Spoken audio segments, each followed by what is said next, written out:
Hey guys! Tonight we slip quietly through ancient clouds, where golden light bleeds into dusty mountain paths, and gods don't always behave like gods. You tiptoe into Olympus, past shimmering halls and celestial egos, just in time to witness one of the worst tantrums in divine history. We're talking golden arrows, sudden death, and a god who maybe, possibly, just took things way too far. The kind of overreaction where people whisper, "Yikes, you okay, bro?" from behind their ambrosia goblets. So, before you get comfortable, take a moment to like the video and subscribe, but only if you genuinely enjoy what I do here. Also, I want to know, where are you listening from tonight, and what time is it over there? Drop it in the comments. I love seeing bedtime roll around the world. Now, dim the lights, maybe turn on a fan for that soft background hum, and let's ease into tonight's journey together.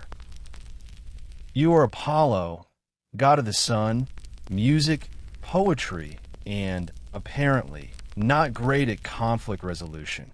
The sky is still glowing with a warm trail of your chariot, but you're not basking in praise or throwing impromptu lyre concerts. You're storming toward a young mortal named Niobe's son, your golden bow tight in your hand and your knuckles very much not relaxed. Let's back up a second. Earlier, Niobe, queen of Thebes, decided she was tired of everyone worshiping Leto, your mom. Leto only had 2 kids, you and Artemis. Meanwhile, Niobe had 14, or maybe 7, depending on which mythologist you ask. Details are fuzzy, but either way a lot. And she made the classic mistake of saying it out loud. Something like, "Why honor Leto with only 2 children when I've practically started a preschool?" Classic pride. Classic mistake. You didn't take it well. You probably could have walked away. Maybe written a strongly worded song. But no, you and Artemis decided to go full divine overkill. Arrows flew, and before long, Niobe's sons and daughters lay silent. The air pulsed with grief. Even some of the other gods blinked and whispered. That escalated fast. Murdering mortals isn't exactly unheard of in Olympus, but slaughtering kids? Even if they were annoying? Even Zeus gave you a look like, "You've got to be kidding me." Historians still argue whether this was a cautionary tale about hubris or a good old-fashioned case of sibling overcommitment. Either way, the pantheon could not let slide. You weren't banished, exactly, but let's just say a break was strongly encouraged. A celestial cooling-off period, if you will. That's when Zeus intervened, and not with lightning bolts this time. Nope, he went for something far more humiliating. You're going to serve penance. Zeus says, all stern and king of gods. As a mortal, you blink. I beg your pardon? For a full year. Serve a human. See how they live. And what exactly would I do? Herd cows. It's so absurd you almost laugh. But one look at Zeus, and yeah, he's not joking. You, Apollo, radiant god of oracles and golden crowns, will spend the next 365 days babysitting, mooing, grass-eating, tail-swishing livestock for a dude in Thessaly. Welcome to your divine timeout. You're zapped from Olympus in a blink. The sun still follows you out of habit, casting long, syrupy rays behind you as you crash, rather ungracefully, into a meadow filled with burrs, mud, and yes, cows. One of them licks your foot. You scream. By the time you reach the edge of Thessaly, your golden tunic is torn, your sandals are caked in something that smells ambitious, and your ego has taken more hits than a reality show contestant.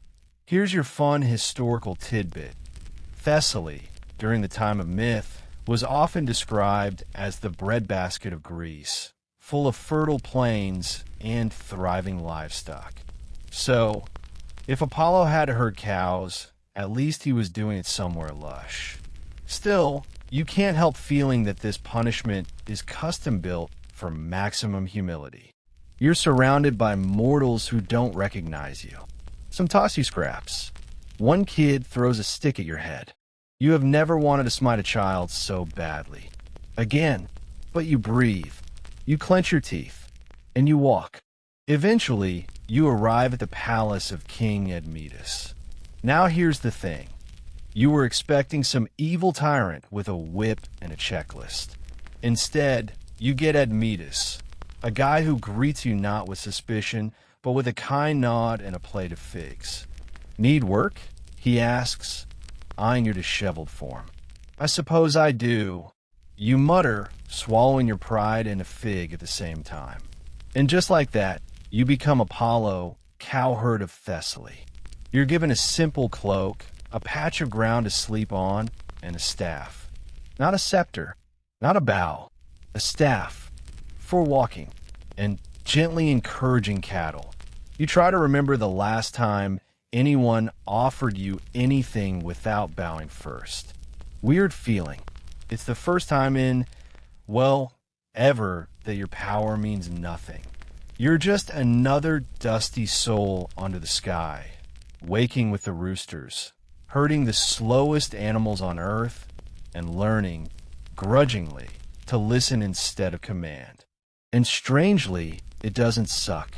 Not that you'd say that out loud. You start noticing things. The way dew gathers in tiny pearls on morning grass. The warm silence between cowbells.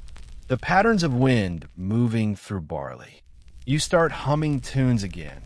Not the grand, thunderous odes of Olympus, but soft melodies that calm the animals. One calf literally falls asleep on your foot. You name her Daphne. One day, you find yourself laughing with the other herders. Not godlike guffaws. Real hiccuping laughs. And nobody bows. Nobody trembles. They just hand you bread and keep talking. It's strange, humbling, refreshing, like lemon water after centuries of ambrosia. Still, the whispers from Olympus never fully fade. You're technically serving penance. There's an expiration date on this whole mortal side gig. But even so, something's shifting in you. Something quiet, almost warm. Now, this wouldn't be a bedtime myth without a little side chaos. Around this time, ancient sources tell us the Greek world was swimming in oracles, Delphi, Dodona, and a dozen lesser-known spots. But here you are, divine source of prophecy, working on your tan behind a barn. And as for the cows, you get good, like really good. They line up. They respond to your voice. You don't even need a dog. You just whistle and hum, and they move like a Broadway ensemble. One farmer swears you're magical. Another insists you're just very persuasive. Historians still argue whether this whole tale was invented to explain Apollo's temporary absence from Delphi or to highlight his ability to connect with mortals. Either way, you're officially the most charming cowherd Greece has ever seen. And the sun? It still follows you. A little less dramatically, perhaps, like an old friend keeping tabs. But don't get too comfortable, because just when you're settling into this humble, hay-scented rhythm, the plot thickens. And so does the destiny of the king you now serve. You wake up to the sound of hooves, not in panic, just the usual early morning, sluggish shuffle kind of hooves. The cows are restless, again, and your tunic is damp with dew. Somewhere nearby, an ox is chewing with the calm focus of someone who has never had a divine reputation to uphold. The sun hasn't even made its full entrance, but you know it's close. You can feel it. That's the thing. No matter how mortal your situation has become, you're still Apollo. And the sun never forgets you. It trails you like a faithful pet, rising when you stir, warming the backs of your hands, even when your new life involves mud and cowbells instead of golden temples. Today starts like any other. Herding, humming, avoiding the one bull who always seems to have opinions about you. But just after noon, when the sky is lazily blue and the clouds resemble squashed marshmallows, something in the air tightens. You freeze mid-step. There's a crackle, not lightning, more like pressure, celestial tension. Then he appears, not walking, descending. Zeus has never been one for subtlety. He lands beside a fig tree, thunderclouds curling like mist around his ankles. Birds scatter. The cows? They don't even blink. They've seen weirder this year. You brush hay from your hair and try to look vaguely dignified. Didn't think I'd be getting a progress report. Zeus give you a look like he's deciding whether or not to smite you. Standard interaction. I've come to remind you this isn't just punishment, he says. It's a sentence. You're not here to play farmer. You bite back a comment. You've been on your best behavior for months. Hurting, sweating, not once vaporizing anyone. Zeus steps closer. You killed the innocent. You acted like no god should. The balance must be restored. You frown. You've killed mortals. Yes, he says, almost bored. But I am the king of gods. We get different rules. Classic. He tells you the year must run its full course. No shortcuts. No sneaking off to whisper prophecies in the wind or moonlighting as a bard. You serve the man whose house you walked into, King Admetus. You obey him. You work. And, if necessary, you bleed for him. You glance at the cows. One sneezes. Zeus doesn't smile. Learn humility, he says. Or next time, I won't be so lenient. Then he's gone. Just like that. No flash. No echo. Just absence. You exhale slowly, the tension in your shoulders buzzing like bees under your skin. So this is it. No magical redemption arc halfway through. No godly intervention from your twin Artemis. You're in it for the long haul. 1 full year of mortal labor, tethered not by chains but by guilt and the watchful eyes of Olympus. It's funny, in a not hilarious kind of way. The Greeks built temples to you, carved your face into marble, and whispered prayers for your favor. Yet here you are, on the edge of sheepfold, picking burrs from your cloak while trying to remember if cows can eat olives. Spoiler, not really. Admetus, your boss, is surprisingly decent. He treats you like an equal, never suspicious of your golden aura or strange calmness. Maybe he suspects who you are. Maybe he just knows you're not from around here. Either way, he respects you. Even when you talk to the cows like they're philosophers. Even when you seem to know which ones are about to give birth days in advance. Here's a juicy bit of historical context. The story of Admetus and Apollo is often used by ancient Greek dramatists as a rare example of a god serving a human willingly. It flipped the usual dynamic, gods using humans like chess pieces, on its head. In this story, a mortal king is worthy of divine loyalty. And maybe, just maybe, you start to feel that loyalty blooming. There's something about Admetus. He's not greedy. He doesn't throw lavish parties or hoard gold. He listens. He leads without shouting. You watch him repair a broken plow with his own hands. Once, when a servant trips and drops wine all over the throne room, Admetus helps mop it up. You don't say it aloud, but you like him. Still, punishment is punishment.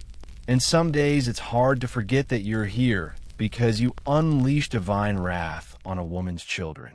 You see their faces in dreams sometimes. Or think you do. They're never angry. Just watching. It makes you quieter, more thoughtful, which is probably why the cows respond so well. Animals, unlike gods, seem to value patience over power. You start naming them. Not all, just a few. There's Daphne, of course. Then there's Thales, he thinks he's clever. Hera, because she's always judging you. And Steve, no explanation. He just looks like a Steve. Sometimes you wonder if Hermes would be laughing at you. He always did love irony. Sun god turned shepherd. You mutter, watching Steve head but a tree. And yet, as strange as it is, something about this life fits. Not forever, but for now.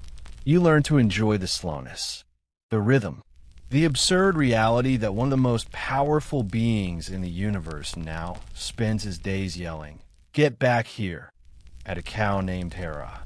Of course, word eventually spreads. Travelers pass through Thessaly and whisper about a golden-haired herder who sings to the clouds and never seems to age. A few locals start leaving offerings at the edge of your pasture. Honey, fresh bread, flowers. You hide them before Admetus sees. You're not supposed to be divine right now, but it's sweet and slightly awkward. A fringe theory among some classicists suggests this myth may have been inspired by actual seasonal rituals, where statues of Apollo were symbolically banished from sanctuaries to signify cycles of purification and renewal. So in a weird way, your story might have helped ancient Greeks cope with droughts or famines, reminding them that even gods have to suffer sometimes. But of course, the gods never let things stay simple. One day, while you're lying under an olive tree, chewing thyme and pretending it's a divine snack, a shadow falls over you. Not a cow, not Admetus, a cloaked figure taller than average, his hands blackened with ink and dirt. You don't recognize him, but your spine reacts before your brain does. This man carries the smell of prophecy. "You're not just here to serve," he says, voice like crumbling parchment. "You're here to intervene." You sit up slowly. "Explain." He doesn't. He just nods toward the palace. Admetus is in trouble. You don't know how yet, but it's coming. And when it does, your punishment will no longer be about humility. It'll be about choice. The cows don't know anything yet.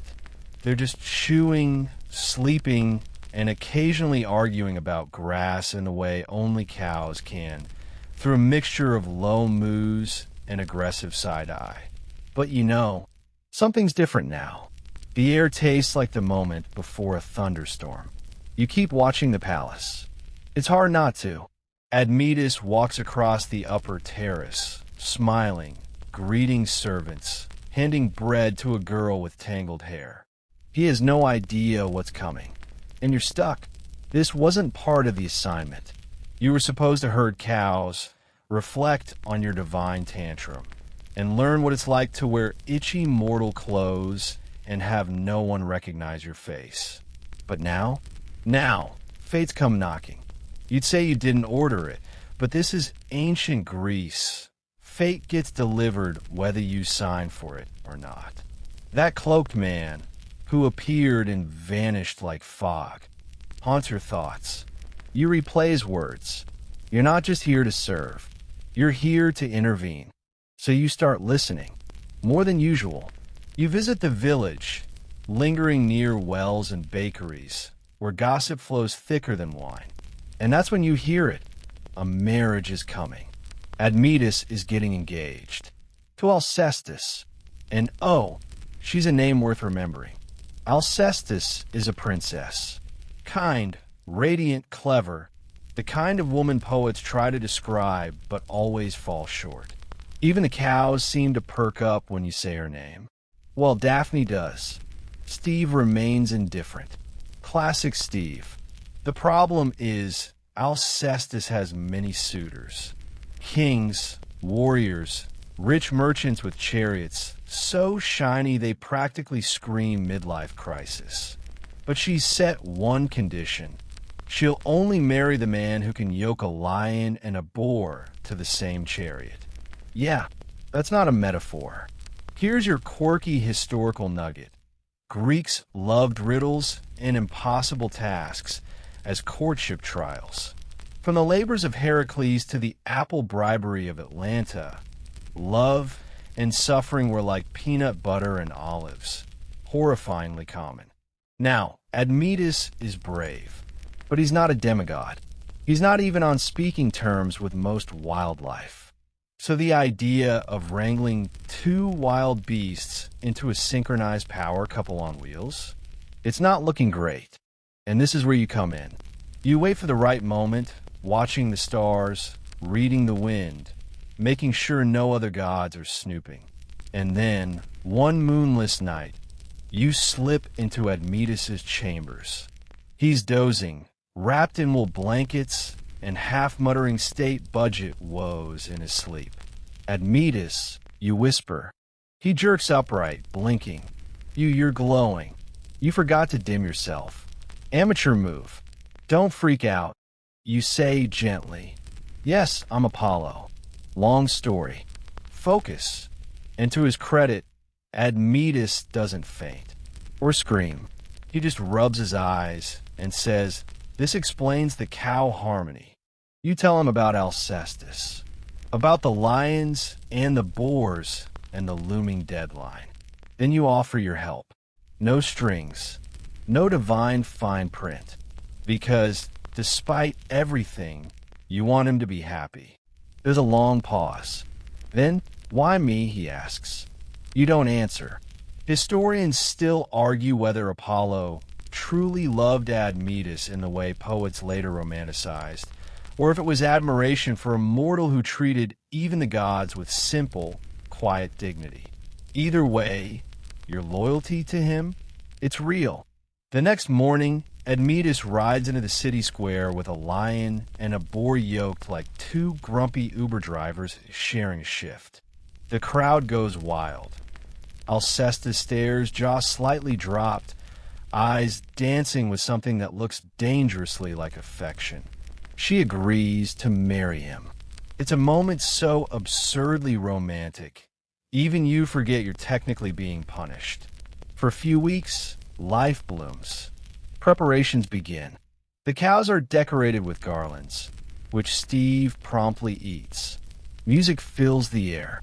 Alcestis visits the herding fields, her laughter brighter than sunlight off marble.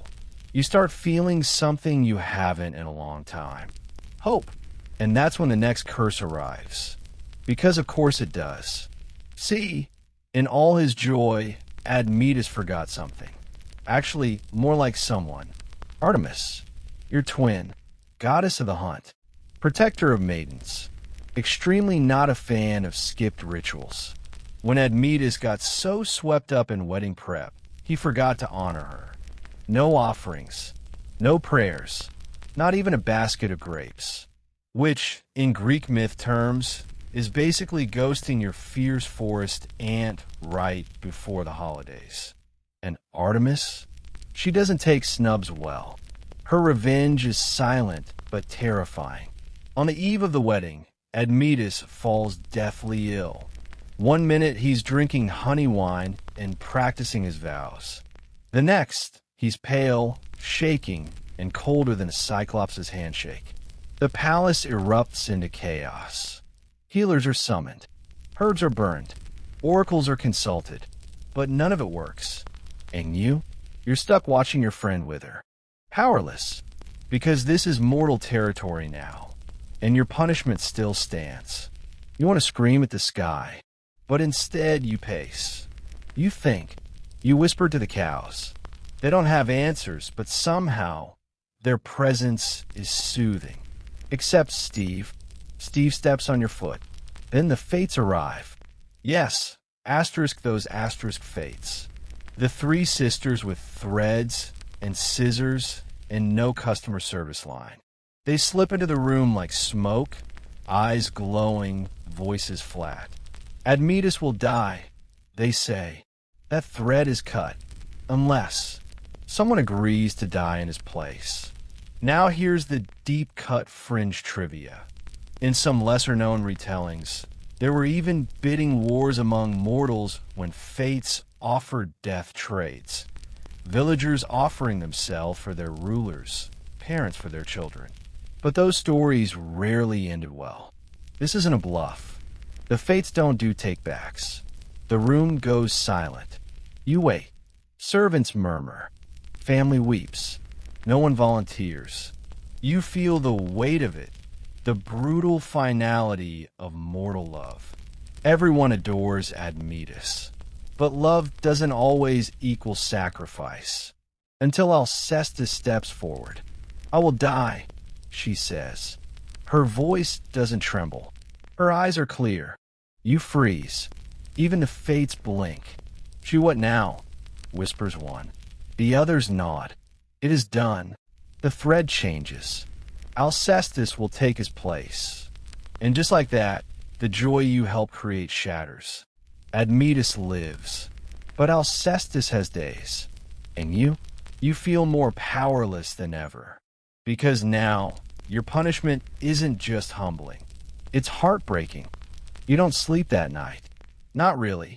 You lie beneath the olive trees, eyes wide open, staring at stars that don't blink back. Somewhere nearby, the cows settle into silence. Even Steve seems to know that this isn't the time for chewing loudly or mooing existential questions into the night. Alcestis is going to die.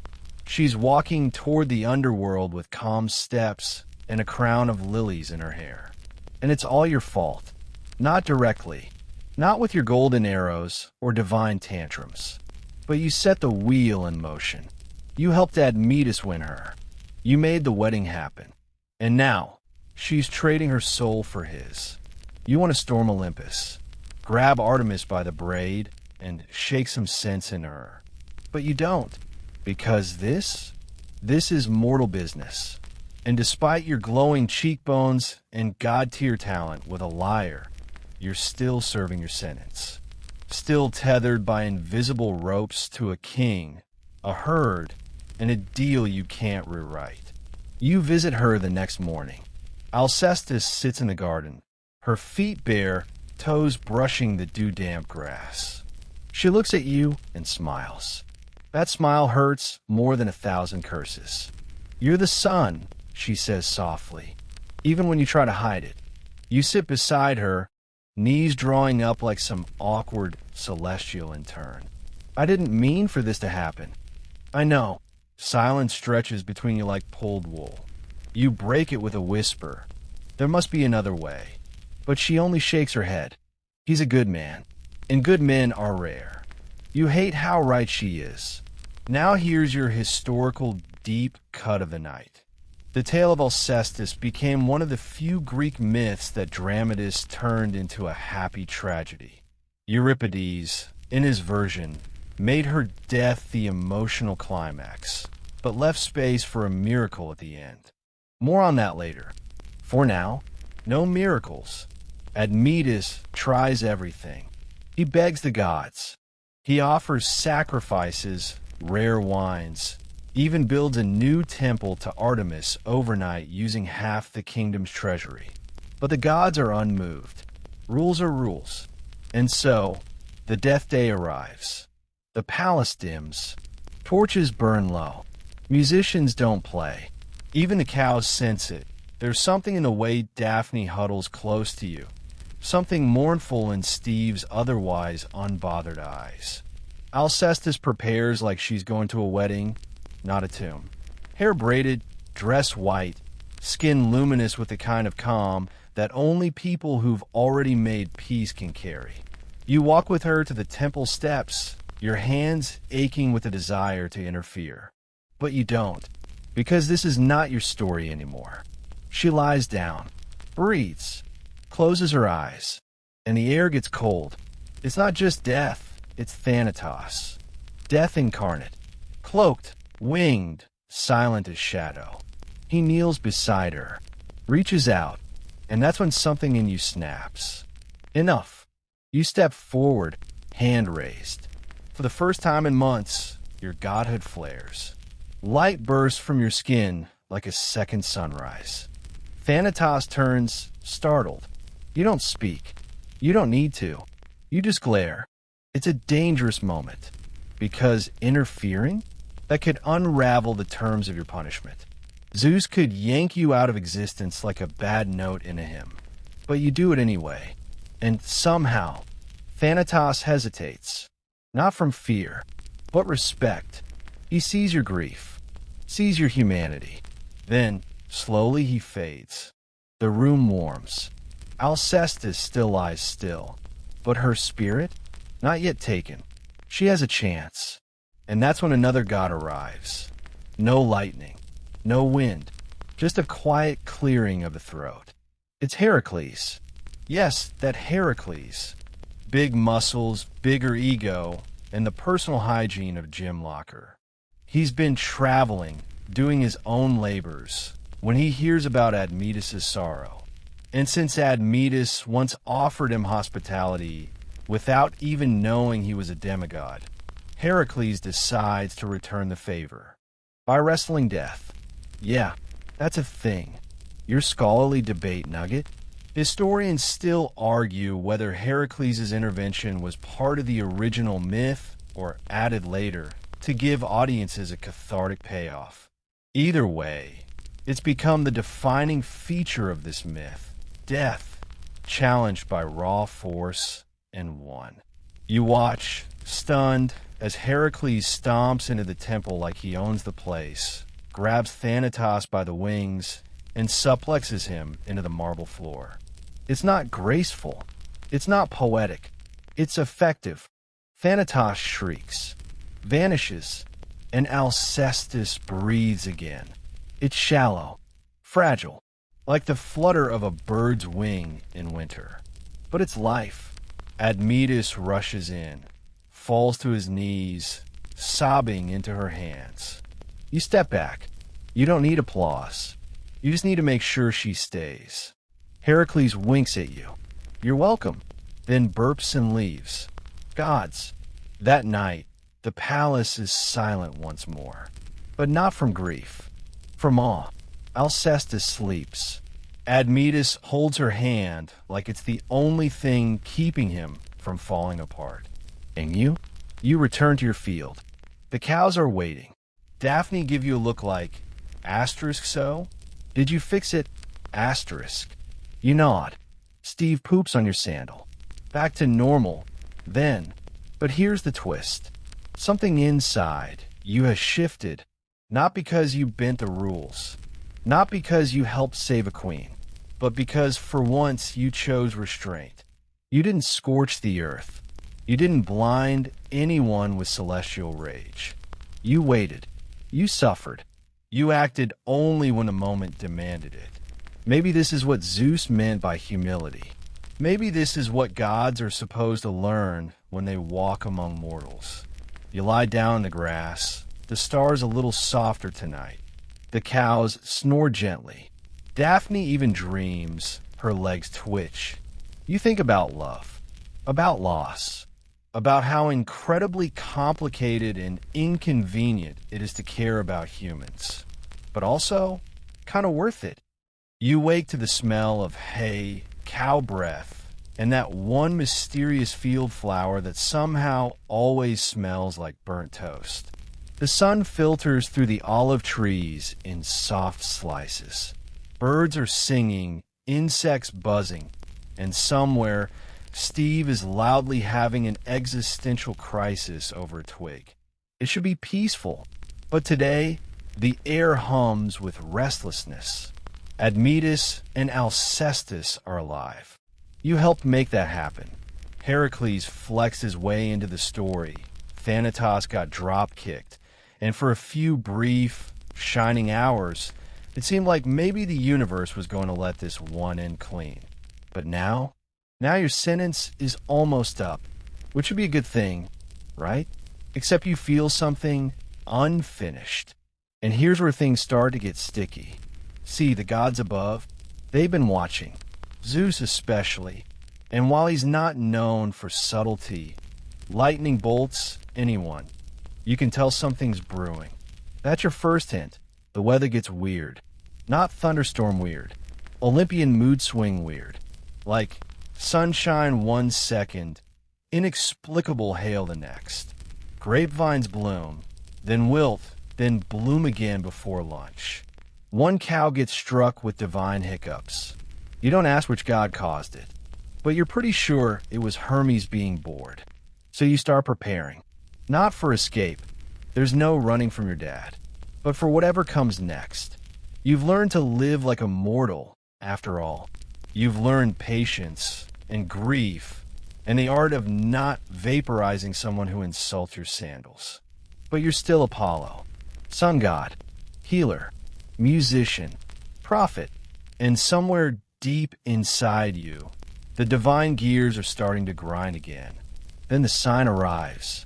You're out walking with Steve and Daphne. Well, Steve is being dragged. Daphne is galloping in place like she just drank 6 espressos, and the sky splits. Not dramatically, just a soft seam, like the world's curtain parting. Out steps a figure, golden cloak, hair like liquid starlight. No wings, no fire, just power. It's Iris, the messenger goddess. "Hello," she says. "Zeus is ready." You freeze. The cows freeze. Even the birds stop mid-note. "Ready for?" you ask cautiously. She smiles. Your sentence is complete. You're free to return. And just like that, it's over. A full year. 1 trip around the sun. 12 mortal moons. Hundreds of cow pats. Countless mortal complications. You exhale, but it doesn't feel like relief. It feels like leaving something behind. Iris waits. Well, you turn to Steve and Daphne. They blink at you. Daphne steps forward and nudges your chest, like she's trying to memorize your heartbeat. Steve, in his usual fashion, walks away and starts loudly chewing a bush. Typical. You follow Iris. Now here's a little fringe mythologist footnote. Some scholars believe Apollo's punishment wasn't just about humility. They say Zeus designed it as a way for Apollo to reconnect with his domain. Not just the light and music and glorious hair, but the heartache, the fragility, the messy beauty of mortal life. It's hard to argue with that now. You rise into the sky like a flame returning to its torch. The world shrinks below. Fields blur. Villages flicker. The palace grows tiny. Admetus and Alcestis stand on the terrace, hands clasped, looking up, asterisk at you star. And you're crying, which is awkward, because your tears, they literally turn into falling droplets of golden light. Somewhere, a poet is probably scribbling about it already. You arrive at Olympus to applause? No, not applause. Recognition. The other gods watch you. Poseidon with a raised eyebrow. Athena with a thoughtful nod. Even Hera offers a small, skeptical smile. Artemis? She's waiting, arms crossed. Not angry, not gloating, just waiting. "Well," she says. You shrug. "I get it now." "Good," she says, "because mortals won't stop breaking your heart." You grin. "Yeah, I noticed." You return to your palace. Columns, harp-shaped fountains, the whole sparkly deal. Your sacred laurel tree has overgrown like it missed you. The lyre hums when you pass it. The sunlight bows at your feet. But it doesn't feel like before. You're changed. You visit the cows one last time in a dream. You appear in their sleep, glowing slightly, offering Daphne an endless field and Steve a buffet of eternal hay. They seem content. Admetus rules wisely. Alcestis lives long. People speak your name with reverence, but also with affection. And you go back to guiding the sun, composing music, healing, prophesying, occasionally turning into a dolphin because why not? But every so often, in the middle of a perfectly good hymn, your mind drifts to a quiet field, to a kind man who loved purely, to a woman who faced death and didn't flinch, to the ridiculous stubbornness of a cow named Steve. And you smile, because sometimes the brightest gods are forged in the darkest stables. Historical sidebar time. Yep, even now. Ancient Greeks told this story not just to show the power of sacrifice, but to explore what it means to love, to serve, to be redeemed. Apollo's time as a herdsman became symbolic of grace, the idea that even gods could grow. Historians still argue whether this tale existed in one cohesive myth or was cobbled together over time. But that doesn't matter tonight, because you were there, you lived it, and now you understand. The days on Olympus blur like a golden watercolor, soft, radiant, and a little smug. You're back on your throne, sun chariot polished to perfection, your hair once again brushing your shoulders like a solar flare dipped in honey. But you're restless, not in the dramatic cast me down, father kind of way, just itchy in your god bones. The other gods expect you to jump right back into business as usual. And you do, for a bit. You drive the sun across the sky with impeccable timing. You pluck out flawless melodies on your lyre that make naiads weep and centaurs pause mid-debate. But something's missing. You're not the same. You can't just sip ambrosia and toss out prophecies like weather forecasts anymore. Because you've seen too much, smelled too much, you stepped in too much. You're lounging on a terrace one day when Artemis finds you, not hunting for once, but just lurking. She's chewing on a pomegranate seed and looking suspiciously like she knows something. You've been brooding, she says. Have not, you mutter, brooding. You're thinking about the cows again, aren't you? You don't answer, but your silence moves. She sighs and sits beside you. It's not weakness, you know. What you did down there, getting attached. You flick a pebble off the edge of Olympus and watch it fall for 100 years. It wasn't the cows, you say eventually. It was the feeling, being needed, and not for being a god, just needed. She gives you a look, a soft one, not her usual, I will shoot you through your solar plexus if you mock my dear expression. You know, she says, you don't have to stay up here. You blink. What do you mean? Mortals tell your story now. You're in their songs, their plays, their tattoos. Don't ask. But they also dream of you. That means you can go. Slip into dreams. Visit. Check in. You hadn't thought of that. You stand. Test the air. Sure enough, there it is. A dream just opening somewhere far below. Warm, flickering, familiar. You step into it. You land on a hill above Fairy. The palace glows in the distance. The cows are asleep under stars. Alcestis is reading something by candlelight, while Admetus pretends not to watch her from the doorway. And Daphne, yes, Dream Daphne, is galloping in slow motion through a field of marshmallows. You laugh, because it's ridiculous, and because it's home. Now here's your mainstream history hit. Greek temples often kept livestock near them, animals dedicated to specific gods. Apollo's sacred animals included swans, wolves, and, yes, cattle. Some cults even refer to his pastoral aspect as Apollonomios, Apollo the herdsman. Your time with Admetus wasn't a punishment alone. It was a reflection of how some worshippers already imagined you. You walk unseen among them that night, just watching, breathing in the mortal rhythm again. And that's when something unexpected happens.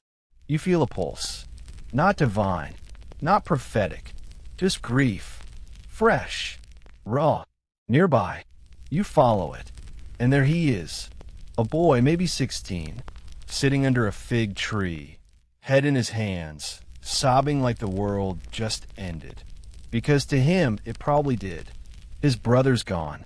A fever took him. No gods intervened. No Heracles wrestled death for a second round. Just a small body in a smaller room and a family splintered into silence. You kneel beside him. He can't see you, but you place a hand on his shoulder anyway. I'm here, you whisper. He doesn't hear you, but he feels it. His breathing slows. The sobs stop. He looks up, blinking at the stars. And then he sings. Soft, off-key, a lullaby his mother used to hum. It's nothing and everything. You hum with him. And in that moment, you know something vital. Maybe your herds are scattered now. Maybe the temple bells don't ring like they used to. Maybe Zeus will never stop judging your haircut. But this is why you came back. To light up dark places. To remind mortals they're not alone. To whisper through broken voices, I see you. Oh, and your quirky tidbit of the night? Some ancient inscriptions suggest that Apollo's temples kept musical instruments strung with cow gut from sacred cattle. Meaning, yeah, it's entirely possible you're out there soothing humanity on strings made from Steve's great-great-great-uncle. You step back from the dream. Let it fade. You return to Olympus lighter, clearer, determined. You begin spending your days guiding the sun, and your nights walking dreams. Sometimes you comfort. Sometimes you listen. Sometimes you find a lonely shepherd and give them the gift of song. You even check in on Admetus and Alcestis now and then. Their kids grow. Their kingdom prospers. Steve becomes a legend, mostly because he once had but a Spartan soldier into a well and survived. Classic Steve. You're not the same Apollo who arrived here in flames and pride. And that's a good thing, because gods who refuse to change, they become statues. You became real. You're strolling through a mortal's dream when it hits you, an overwhelming, blinding brightness, like someone just cranked Olympus dimmer switch all the way up. And no, it's not your own divine aura being extra today. It's a temple, a new one. You blink. The dream around you trembles, rippling like a puddle after a heavy step.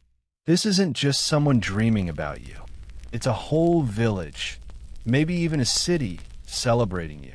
Burning incense, playing lyres, chanting your name.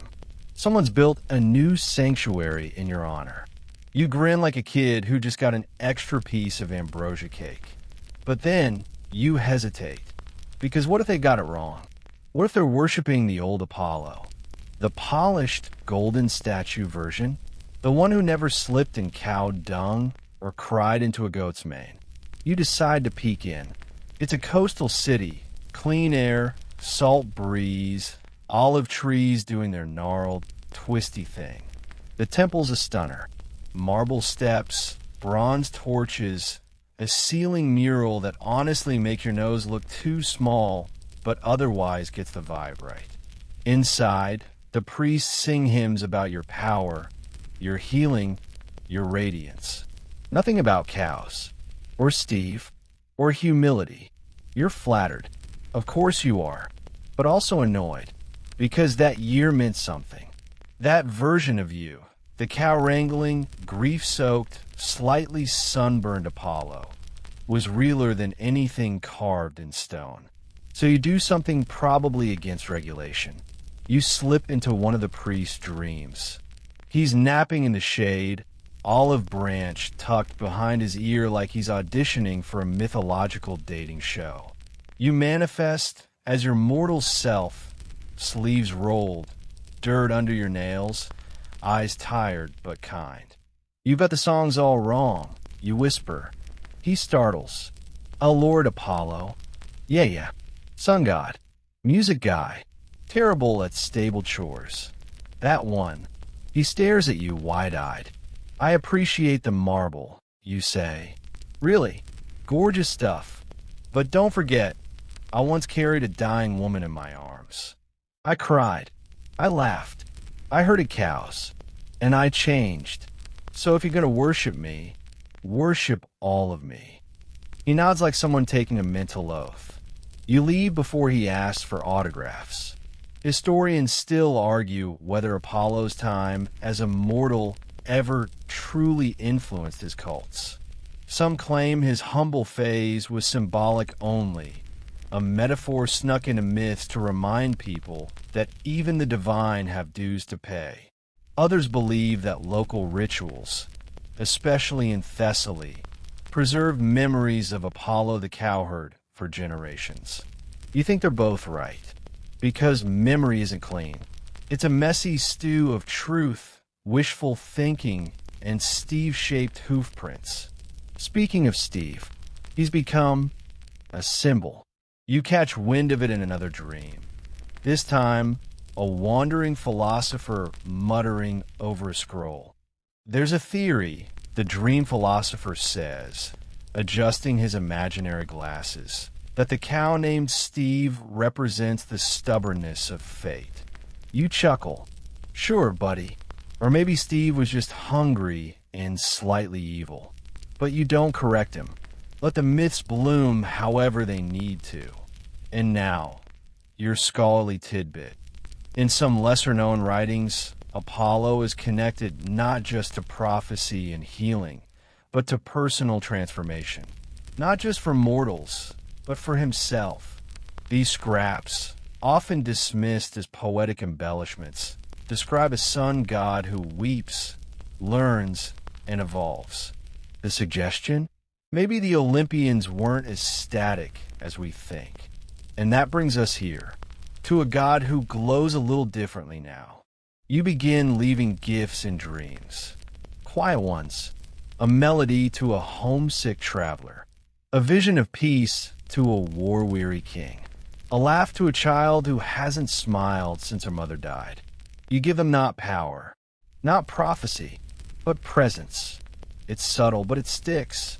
A woman lights a candle in her kitchen and thanks you, not for light, but for grace. A poet carves your name into the bark of a tree and whispers, you understood. A farmer lifts his head one morning, sees the sun rise, and mutters, thanks, boss. You grin every time, because that is worship worth having. You still dazzle sometimes. You're still a god. You still beam so bright that some mortals faint if they catch a glimpse of your toenail. But that's not the goal anymore. Now, you shine to guide, not to blind. You shine for those who need it, not those who demand it. And sometimes, when the stars are quiet and the night thickens like honey, you hum a lullaby you learned is stable, soft and crooked and very, very mortal. And the world hums back. It's quiet tonight. Not Olympus quiet, which is usually just a moment between Dionysus wine fountains exploding and Hermes prank cackling from behind a toga rack. No, this is earth quiet, the kind where even the crickets seem too sleepy to chirp. You're gliding over Thessaly again, not because there's a crisis or a temple to inspect or even a dream to visit, just because sometimes you miss it. The smell of hay, the creak of old wooden gates, the quiet murmur of cows settling into their sleep, the way the stars look when you're not so high up they all blur together. You touch down in the meadow where you once stood, human feet sinking into dew-soaked grass. There's no temple here, no statues, just a few stubborn wildflowers and the faint shape of a path long since walked smooth by hooves. You take off your sandals, because God can be barefoot sometimes too. You lie back and look up, and you remember. You remember the first time you tried to feed a calf and it sneezed directly into your eye. You remember mending fences with your hands until they blistered and bled. Then healed, of course, but still. You remember learning what real hunger looks like, and real love, and real sacrifice. You remember Alcestis soft, singing in the dark, the way her voice calmed the sick before the medicines ever did. You remember Admetus trying to pretend he wasn't crying, and failing spectacularly. You remember Steve headbutting the pantry door open when no one was looking. You remember how human you felt, and how that humanity didn't weaken you. It made you shine deeper. Historians still argue whether your punishment, your year of servitude, Was a humiliation or a redemption? Was Zeus simply flexing, or was a lesson? Was the cowherd role a reflection of some lost rural cult, or just a myth stitched together by people desperate to make their gods more relatable? You've decided it doesn't matter, because it wasn't about shame. It was about empathy. Down there, you learned what it meant to earn someone's trust, not with power or music or celestial fireballs, but with presence, consistency, a well-placed joke when someone needed to laugh through their tears. You hear a rustle nearby, and there he is, Steve, still alive somehow, a little grayer, a little fatter, and somehow even more smug-looking than before. He stares at you. You stare at him. Then, with all the grace of a bovine philosopher, he lowers his head and begins chewing on your sleeve. You laugh so hard you forget to shimmer divine for a second. Miss you too, buddy. You sit with him until dawn, and when the first rays peek over the horizon, you lift your hand, not in command, but an invitation. The sun rises, gently, warmly, for every mortal still tangled in dreams, for every mother holding on one more day, for every child waking to the smell of breakfast and the promise of a better afternoon. You guide it across the sky like always. But this time, you feel every life stirring beneath its golden light. Because once you were down there too. Once you herded cows. Once you fell. And in falling, you rose brighter. The sky is glowing now. Not with divine power or celestial fury, but with peace. A soft, honeyed peace that spreads from the quiet fields of fairy to the peaks of Olympus and beyond. The kind of stillness that hums gently against your ribs and tells you you're home. You take one last look at the meadow. The wildflowers are nodding. Steve is snoring. And the world is turning beneath your feet, just as it always has. But something's changed. Not the stars. Not the stories. You. You understand now what even some gods never will. That real power isn't loud. It's not flashing gold or thunderous applause. It's a steady hand on a sick child's forehead. It's choosing kindness over wrath. It's laughing when the only other option is breaking. And as the morning stretches long and slow across the hills, you exhale. Not because the journey is over, but because you know how to walk it now. With humility, with grace, and with a perfectly stubborn cow by your side. So close your eyes, traveler. Let the sun tuck you in. Let the fields soften around your thoughts. You're safe here. You are seen. You are loved. And in the quiet hum of dawn, a God who once herded cows is still watching over you. Good night.